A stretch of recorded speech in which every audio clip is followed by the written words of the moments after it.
Korn songs topped music charts. Their albums went multi-platinum, and they struck Grammy Gold not once, but twice. We played in front of like 200,000 people, and they were all going nuts, and we were like, wow.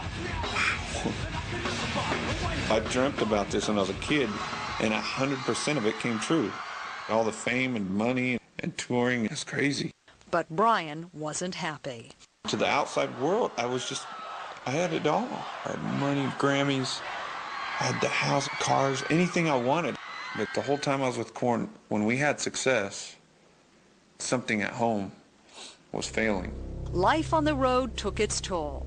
Brian's wife left, his marriage fell apart, and he became a single father to their little girl, Janaea. The pressure, he says, led to a deep depression and dependency on highly addictive crystal meth, or speed.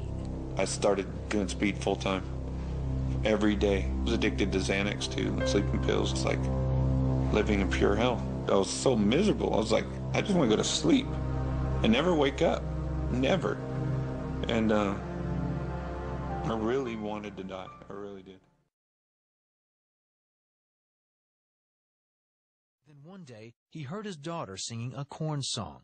When I heard Janaea singing a Korn song called Adidas, it stands for All Day I Dream About Sex. It's like a party song, you know. And when she sang that, you know, she didn't know what she was singing, but it was like, well, what am I doing to my kid, you know? I felt like a loser, the biggest loser in the world. And that's when, around the time when I was having those thoughts, you know, I'm no good for this kid, you know. During that time, Brian went into real estate with two partners who happened to be Christians. They never troubled Brian with their faith until... At one point, you reached out to them.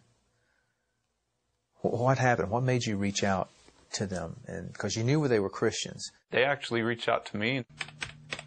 Through an email, Brian told his partners how his life was falling apart. One of them replied with a verse from the Bible. "Come to me, all you who are weary, and I will give you rest. Come to me, all you who are weary, and I will give you rest." And I was like, could Jesus be real? I was thinking that in my mind. Is this guy not just a goody-goody? Could there really be a God? And is he calling me? And I was like, I looked up that scripture and I wanted it to be true. Eventually, Brian went to church with him. So we went to the service, and the music came on, and all these people went up to the front, started praying, and I was like, this place is weird. But I was drawn. I felt something going on. He said, does anybody want to receive Christ? And I did it for myself. I was like, and I said the prayer, went home, rolled up a $100 bill, laid out a big line of speed, snorted it, and said, I remember it perfectly too. I was clear. And I said, Lord, if you're real like that guy says, please take these drugs from me. I can't quit. I want to do them, but I want to stop. Brian snorted speed and read the Bible for a week, searching for answers. Then one day... And I felt this peaceful presence, and I started shaking a little bit, and I got goosebumps everywhere.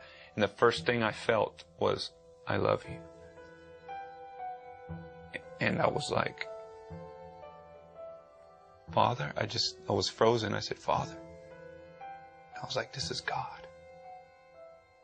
And then it went away, but it was so real. It took over the high.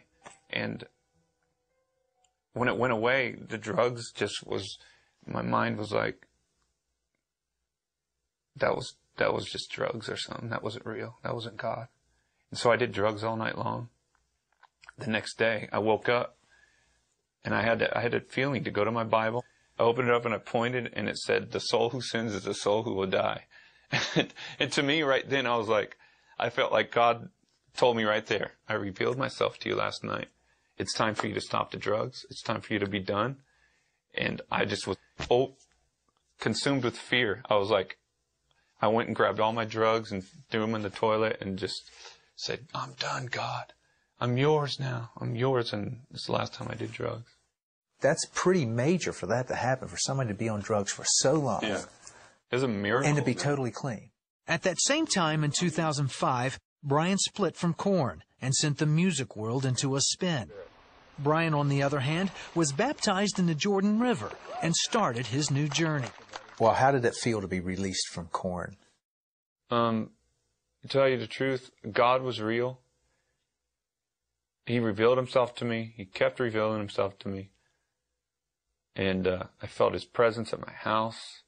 He's speaking through my kid. Like, just all this crazy stuff was happening, and that's all that mattered to me. I was like, okay, that band stuff, the stardom, the money, everything, it doesn't matter anymore. It's God. God, it was so real that I was like, I don't care what I do the rest of my life. Brian has taken his responsibility as a father head on. And now, instead of lewd lyrics, Janaea hears her dad talking about the love of Jesus. Brian